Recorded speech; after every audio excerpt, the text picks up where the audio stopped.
I come here not to give a story, but to testify.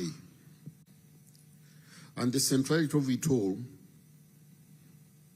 is about giving Jesus glory.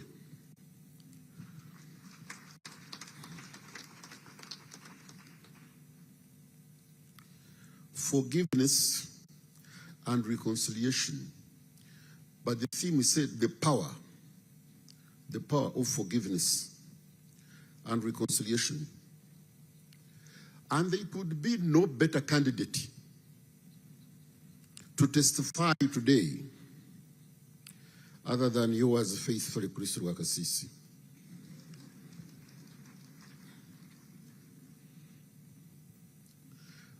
Reconciliation is to restore or bring back to friendship, or to bring back into agreement. And this is an infrastructure of forgiveness. Forgiving without reconciliation is absolutely pointless. But let me hasten to say this. Forgiveness is not a favor. That you favor someone to forgive him. No, not at all. It's not a favor. As we have heard from the readings, Bible is an obligation. Bible is a command. Rather, forgiveness is a command. Forgiveness is the center of Christianity. Someone said that not forgiving is like drinking a poison, drinking poison, hoping and expecting that the enemy you hate will die.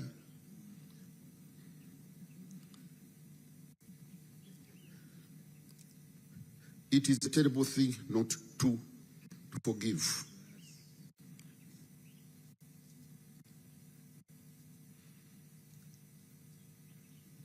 My testimony starts with the question is, who is this Rwakasisi? And who was he? Rwakasisi, for good or for bad, was a household name. I was hated as much as I was loved. And how did I come to this?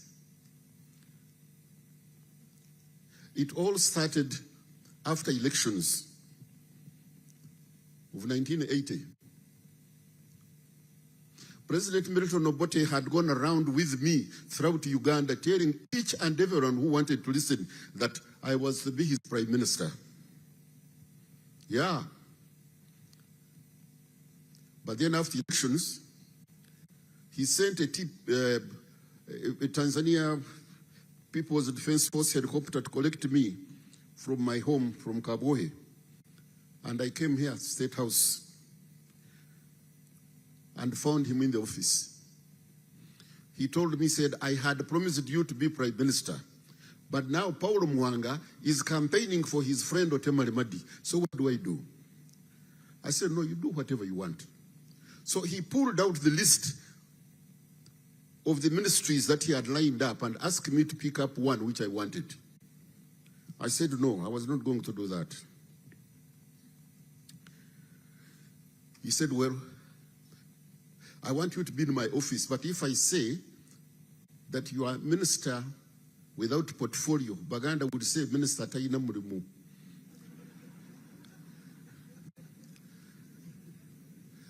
And if I say you are minister for presidency, people will think you are there to run my errands. And yet if I say you are Minister of State, people will think you are a junior minister. So what do? I said, do anything you want, Your Excellency. And he coined the ministry, State Minister, Office of the President, not Minister of State, Office of the President, but State Minister. office of the president, which brought me in the center of everything and literally made me his assistant. My office was opposite his. Every minute, the secretary would be coming. Honorable Minister, His Excellency wants you. Said, Honorable Minister, now, before I sit down, His Excellency has come in my office. Your Excellency, Honorable, Honorable, everybody honorable, secretary is honorable, everyone honorable, my sisters honorable.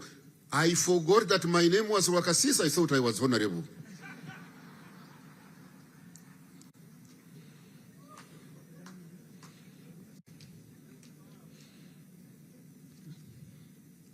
And oh yes, I heard it, you mentioned it. My convoy was almost like the president's. You know, these days when I see these people who move with convoys, you know, pushing me from the road, well,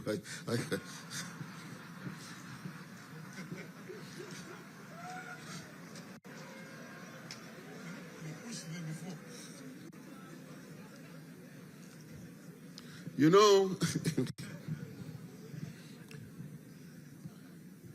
there is a story in Nyankole. There is this, the banana plantation. It has got leaves, you know, but there is this leaf, the first one, which is all complete, not torn. So when the wind was blowing, those who know those who know the language of the leaves, they had it saying,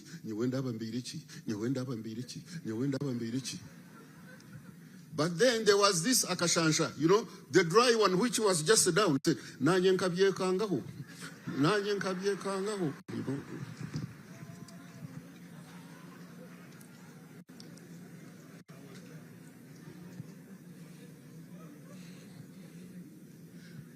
Oh yes, it was that. And in that one, I grew big and big and big and bigger. But of all things, I forgot God. You know, at times, my constituents will come and say, Honorable Minister, can we go to church? I say, well, when you go to church, you pray for the president and his cabinet, and I'm one of them. So you go and pray. I'm going for my farm. Finish, end of the story. But let me tell you, time came. Oh yes, time came. When I saw all these glories and powers, you know, all just breaking down like a house of cards. Oh yeah. A man who was saluted by generals, now I was ordered by the privates. Ewewe, kachini. I would go down.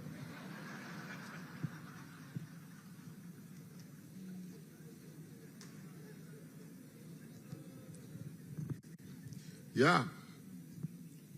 I'd go down. Chuchuma chini. And there you go.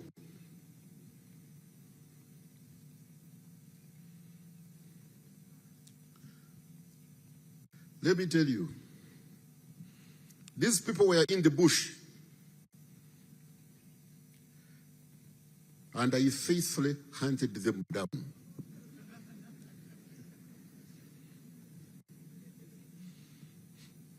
I can testify that there isn't a single minister, including ministers of defense or of internal affairs, who ever went to Luwero Triangle. None. Not even an army commander. But Rwakasisi. You'll get there, Museveni has been here. You know, at one time, we had a colonel who was a brigade commander in that place. Now, he came to give report to the president. And, of course, as usual, I was there. So he said, yesterday, we had contact with Museveni. He was dressed in a kanzu, and he was the one commanding the army. So, but the boys tried to shoot, they tried to shoot, but he was just doing like this, getting all the bullets, putting them in the pocket. And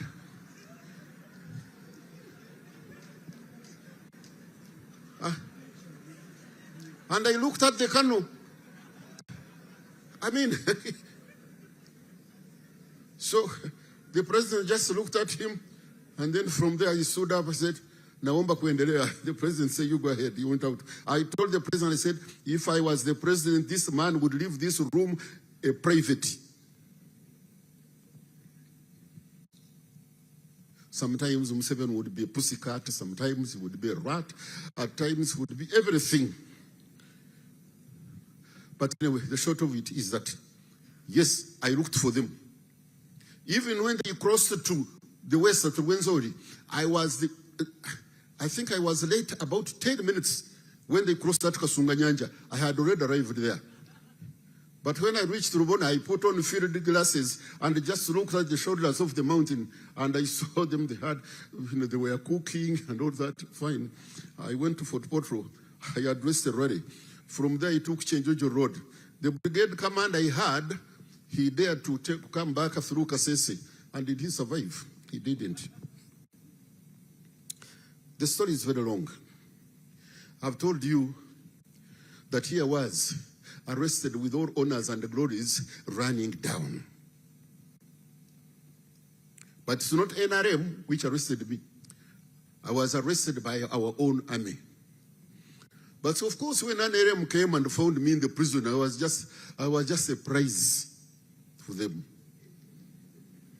I remember there was a battalion 102 around Ruzira, and the boys would sing throughout all the night. Rwakasisi amba alijaribu akashindwa wo ko Ruzira amba. Oh yeah, they sang. I mean,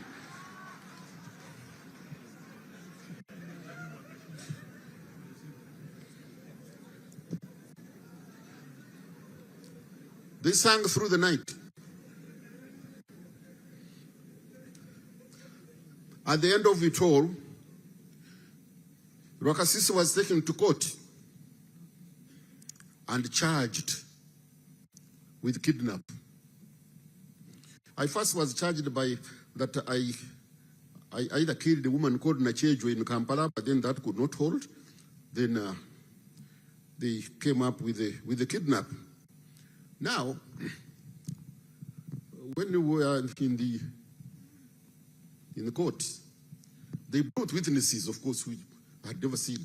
But there was this famous one, Kopolo Katabazi. I remember him.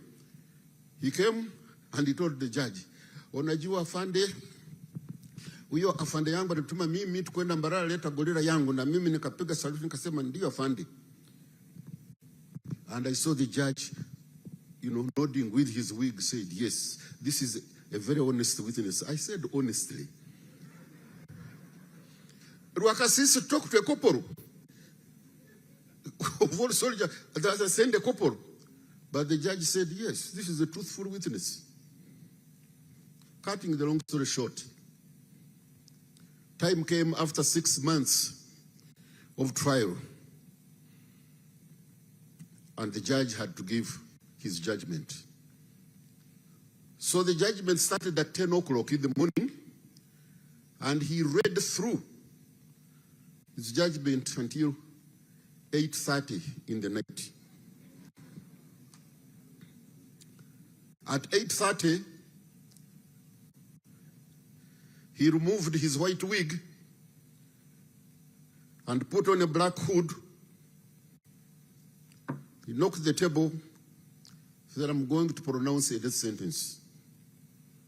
The court stood up, and the prayer, I said, I did not hear much of it, but I caught the tail end when they said, may his soul rest in peace.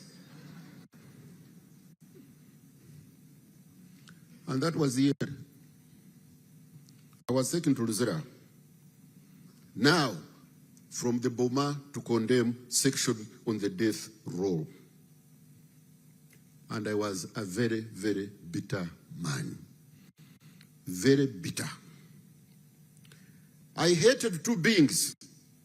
One was God. I said, if you are God of mercy, if you are God of justice, how did you allow such a thing to obtain when you know that you are innocent? He never answered me. Another person I hated was Museveni. That one I even had a spare hatred.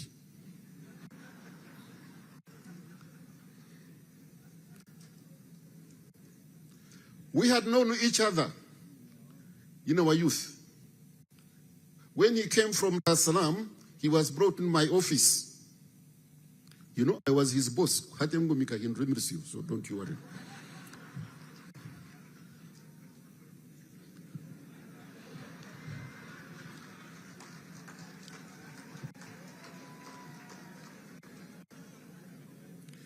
And we worked together. I loved him very much because he was very vibrant, fresh from university, full of theories. I think he had even gone through Karl Marx's Das Kapital. And we teamed up very well. But of Chris. Of course, I have not had time to discuss with Chris all the details. When I was saying that Chris killed my 2 children, it's true that UPC killed our 2 children. It is true. UPC, Chris's group. Chris's former group. It is true. They killed they killed many people, including our 2 children, Kamu and Namara. They were not directly from Mama and myself, but they were of our relatives. So it's true that that group there killed a boy called Kamu. There were school children here in Kampala. Staying in Nakurebe, they were just killed, 2 of them. One was called Kamu, another one was called Namara. They were killed. So it was true. It was.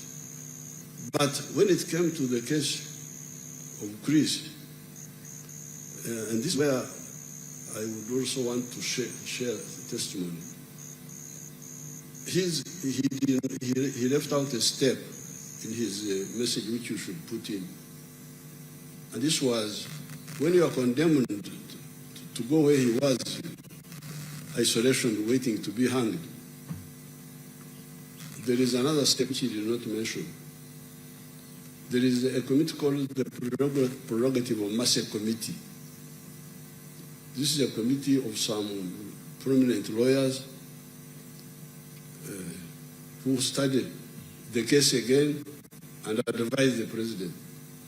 In the case of Chris, I think if I remember correctly, for them they had advised that I should hang him.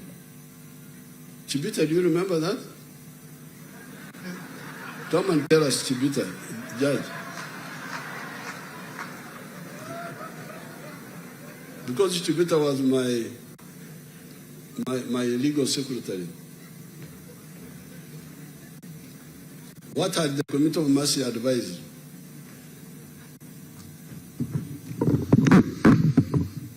Your Excellency, the committee advised that we needed to talk to the families of the victims.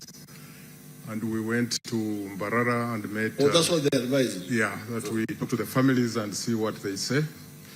So we went and talked to 3 families. And they said whatever His Excellency decides, but as far as for us we are concerned, would let the law take its course.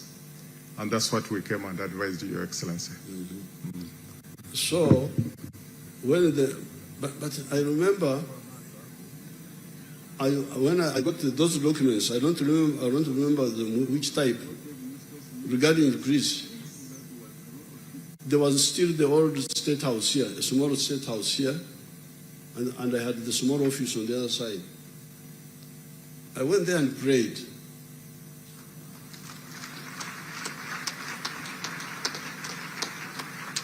And I said, this case of Greece, is it really true that he killed these people and should be hanged, or there could be a mistake? Now somehow, a voice, I don't know what you call it.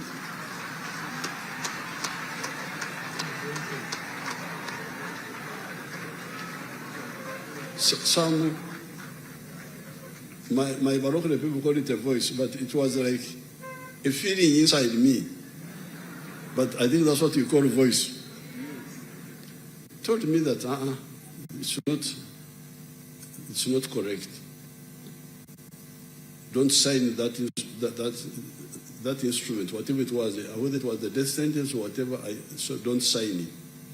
That one I remember very well. In that small office, the old office of the president. So that's when now we had to click because you see for me, I think blending the Christianity and the modern law of punitive, which is also similar to the NRA, which is an eye for an eye, but blending it with the tradition. Because according to our traditions, there must be full accountability. But accountability is not always punitive. It can be reconstructive. In our culture, there are two mistakes. There is shedding of blood, which attracts what we call enzugu. Enzugu is vendetta. According to our tribal laws, if you kill my brother, I am duty bound. There is now enzugu between my clan and your clan. And I am duty bound to revenge. Okora. But the other side can come and negotiate for reconciliation. That is, they call it Okaraba. We can come and we negotiate and we say, instead of revenge, they pay maybe some, they call it Okaraba, bring cows and so on and compensate. And then they perform ceremonies and the matter is finished. That is now a big offense like bloodshed. If it is a small offense, okchumura, like insult,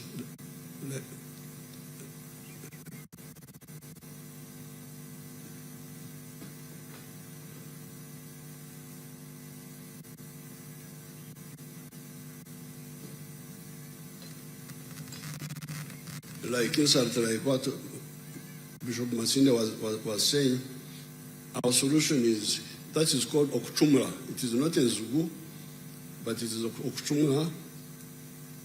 And the answer for that is not Okarawa, but Okhonga. Okhonga is to pay to compensate for a mistake other than murder, smaller than murder. So therefore, what I did, because to release Greece without the families of the other children, the other ones who died, there were the two children, our own children, and then there were another group of children from the neighborhood there who had been killed by the group, the UPC. We had now to call these families in Rwakasisi.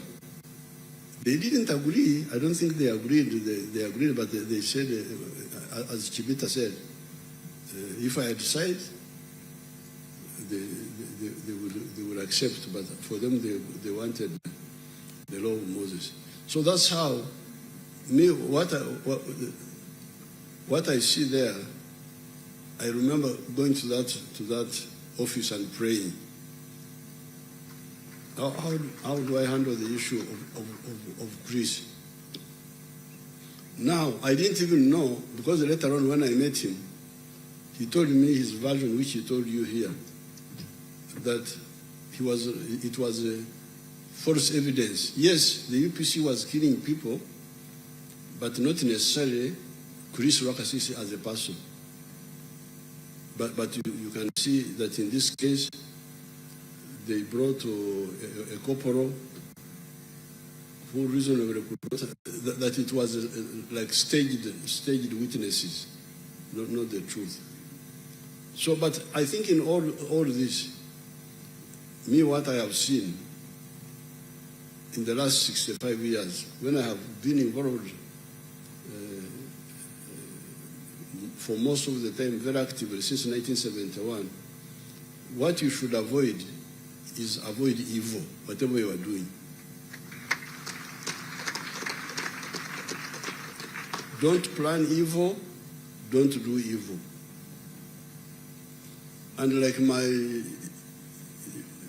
young people, the members of parliament, the anger, very angry, because these people cheated us here, Tango Doi cheated me here, this one there. Yes,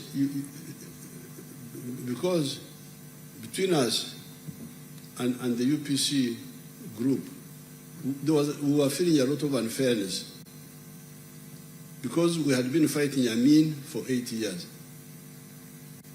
And then when we come here, UPC wants to exclude us and do it behind the Tanzanians. They thought that with the Tanzanians here would do nothing. Of course, it was a miscalculation.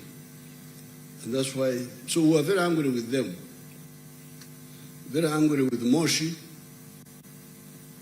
Moshi was a conference where we met and we were cheated. We were given, I had 9,000 fighters in Barara, but we were given only two seats out of, because the groups were out of 56 seats, they gave us 2.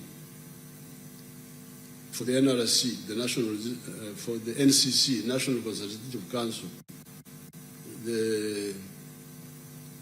I didn't even put forward my name. I put because I had only 2 slots, I put forward the name of Elia Kategaya and Christopher, Father Okoth, Christopher Okoth.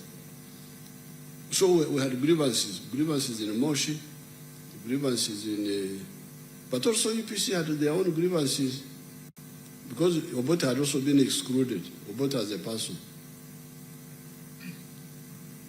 So this unfairness is but in spite of all those unfairnesses, don't do any evil.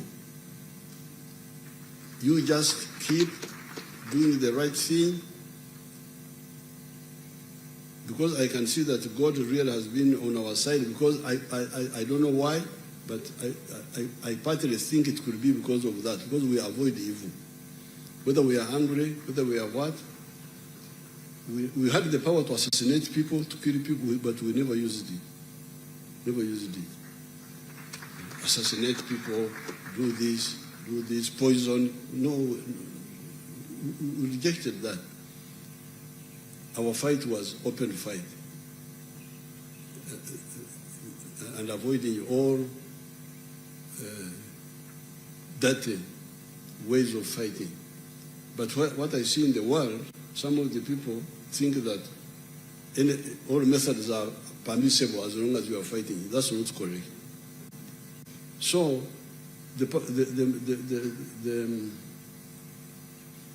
the witness of Honorable Chris Rwakasisi is a very good witness, because God has kept him alive, has kept me alive,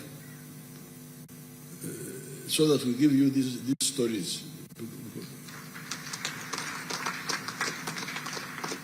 Because if I was here, if I was not here, maybe you will not get this story. And if you was not here, you will not get this story, which we have got today.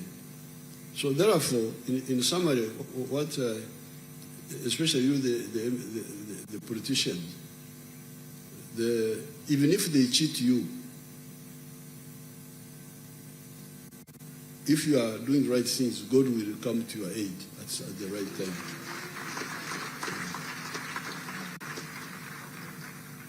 And you don't have to be bitter, because even after the elections, we could have negotiated with the UPC. That's why I met Mwanga in Kororo with Peter Otai, and again I met him here. He had a house here somewhere near Victoria Hotel. He had a house somewhere there. I met him there to this time, and I told him that if you want to avoid trouble, we should talk seriously.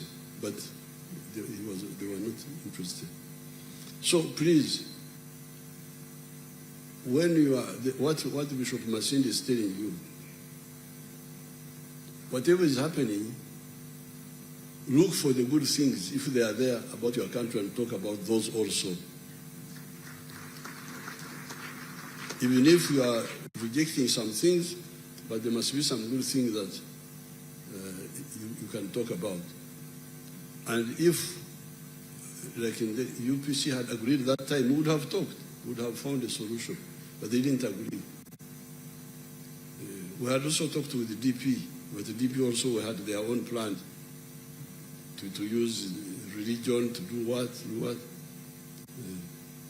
So this is a very powerful, this is a very powerful testimony from the Chris Rwakasisi, and a very strong message from Bishop Masinde.